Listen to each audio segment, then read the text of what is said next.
आज बात करते हैं दुनिया की सबसे बड़ी क्रिप्टो करेंसी एक्सचेंज बाइनेंस की। एक ऐसी कंपनी जिसने डिजिटल फाइनेंस की दुनिया तो बदल दी, लेकिन इसकी कीमत भी बहुत भारी चुकाई। सोचिए जरा, 4.3 अरब डॉलर्स। ये है वो जुर्माना जो एक कंपनी ने अमरीकी हुकूमत को देने पर रजामंदी जाहिर की, सिर्फ इसलिए कि उन्होंने उसूल तोड़े थे। और हाँ, वो कंपनी थी बाइनेंस। तो आखिर ऐसा हुआ क्या? कैसे दुनिया की सबसे बड़ी क्रिप्टो एक्सचेंज रेगुलेटर्स का सबसे बड़ा टारगेट बन गई?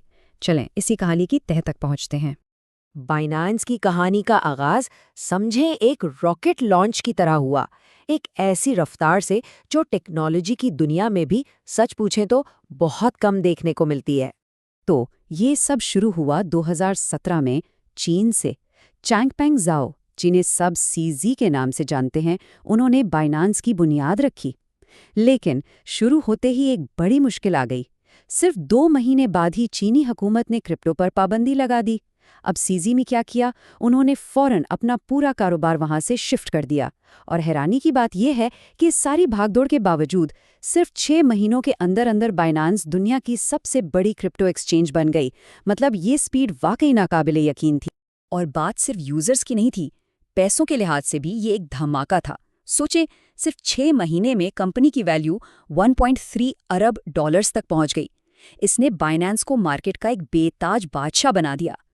तो बाइनेंस सिर्फ सबसे बड़ी एक्सचेंज बनकर नहीं रुकी, नहीं, उन्होंने तो एक पूरी की पूरी क्रिप्टो एम्पायर खड़ी कर दी। अब सवाल ये है कि उन्होंने ये किया कैसे। आइए देखते हैं।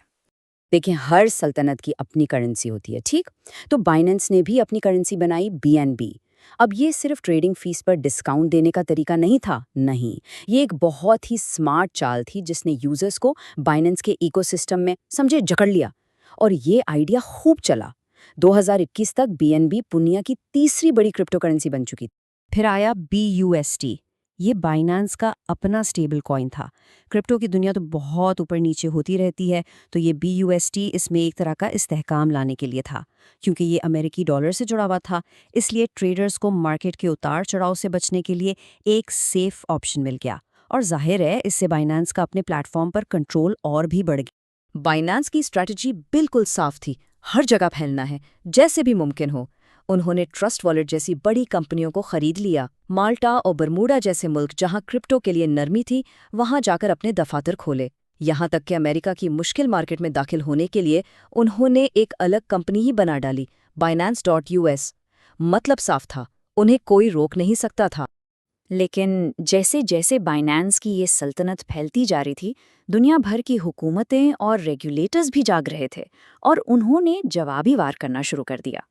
बाइनेंस की ये जो रॉकेट जैसी तरक्की थी ना, इसने दुनिया भर के रेगुलेटर्स को चौकन्ना कर दिया। और फिर वार्निंग्स, जुर्मानों और पाबंदियों का एक ना खत्म होने वाला सिलसिला शुरू हो गया। और फिर यूं समझें कि दीवारें गिरना शुरू हो गईं। पहला बड़ा धचका लगा बरतानिया से। जून 2021 में उन्होंने बाइनेंस को साफ साफ कह दिया कि मुल्क में अपनी तमाम रेगुलेटेड एक्टिविटीज बंद करो। ये एक बहुत वाज़ेह पैगाम था। इसके ठीक बाद जापान मैदान में आ गया। उन्होंने भी वार्निंग जारी कर दी कि भाई बाइनेंस हमारे मुल्क में बगैर रजिस्ट्रेशन के काम कर रहा है। फिर बारी आई कनाडा की। उन्होंने मनी लॉन्ड्रिंग कवानीन की खिलाफ वर्जी पर लाखों डॉलर का भारी जुर्माना लगा दिया, जिसके बाद बाइनेंस को वहां से निकलना ही पड़ा। और नाइजीरिया में तो मामला और भी ज्यादा सीरियस हो गया। वहां हुकूमत ने ना सिर्फ बाइनेंस के ऑपरेशंस को गैर कानूनी करार दिया, बल्कि उनके एग्जीक्यूटिव्स को हिरासत में भी ले लिया। अब बात सिर्फ जुर्मानों की नहीं रही थी, बल्कि बात आज़ादी तक पहुंच गई थी।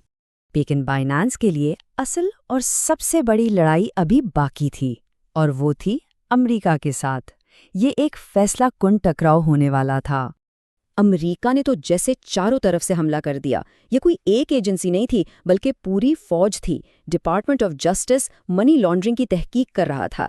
SEC ने सिक्योरिटीज कवानीन तोड़ने पर मुकदमा कर दिया। CFTC कह रही थी कि ये जानबूझकर अमेरिकी कानून से बच रहे हैं। यहाँ तक कि सेनेटर्स इसे गैर कानूनी सरगर्मियों का गढ़ कह रहे थे। बाइनेंस सच में हर तरफ से फंस चुका था। लेकिन सबसे बड़ा और तबाहकुन सबूत कहीं बाहर से नहीं बल्कि खुद बाइनेंस के अंदर से ही आया।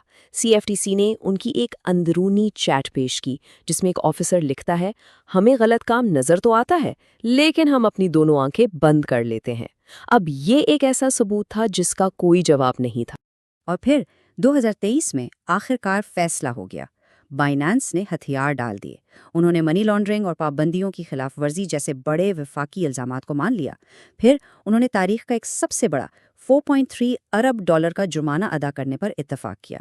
और सबसे बड़ी बात, बानी सीजी को सीईओ का ओहदा छोड़ना पड़ा और उनकी जगह रिचर्ड टैंग ने ले ली। ये बाइनेंस की तारीख में एक बिल्कुल नए बाब का आगाज था।